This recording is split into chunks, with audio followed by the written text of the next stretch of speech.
Kabaong sa Calle 3. Hindi ko akalain na isang simpleng delivery run ang babago sa buhay ko. Ang gabing iyon sa Calle 3, hanggang ngayon, dinadalaw pa rin ako sa panaginip. Part 1, ang gabi ng delivery. Alas 2 ng umaga. Mabilis lang sana, isang kanto lang para makaiwas sa traffic. Pero sa Calle 3 walang traffic, walang tao, walang ilaw. Tahimik pero kakaibang tahimik. Yung parang may nakatingin. Tanging tunog lang ay yung ulan sa kalsada. Tapos bigla kong nakita isang itlog na liwanag sa gitna ng daan. Nilapitan ko at doon ko napansin may kabaong. Part 2, ang kabaong sa kalye itim. Makintab, bagong gawa pero basang-basa. Walang tao sa paligid, walang punerarya, walang dahilan para may kabaong sa gitna ng daan. Lumapit ako, hawak ang flashlight. At sa gilid ng kabaong, may mga patak ng kandila. May amoy ng bulaklak, yung amoy ng lamay. Inilawan ko ang loob. Nakasara pero may kaunting awang. At mula ron, narinig ko ang pag-iyak.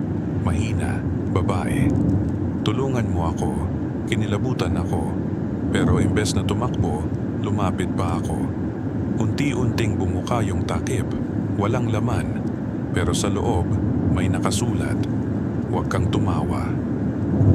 Part 3, ang muling pagkikita. Tumakbo ako palabas ng Calle 3. Pagdating ko sa kanto, may guard na sumigaw. Boss, saan ka galing? Bakit basa ka ng ulan? Pero hindi na pala umuulan. Tuyo ang paligid.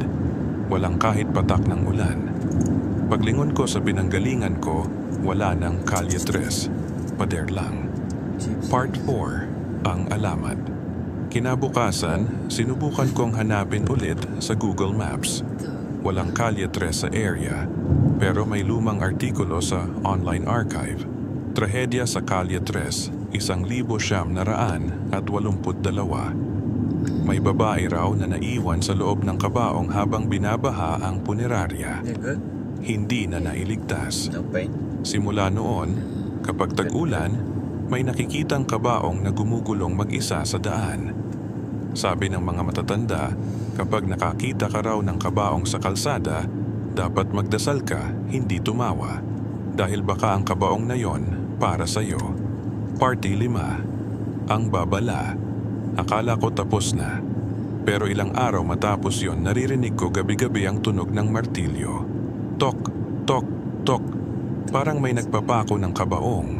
Isang gabi nakita ko sa bintana, may aninong babae, nakatayo sa kalsada. Basang-basa, nakangiti.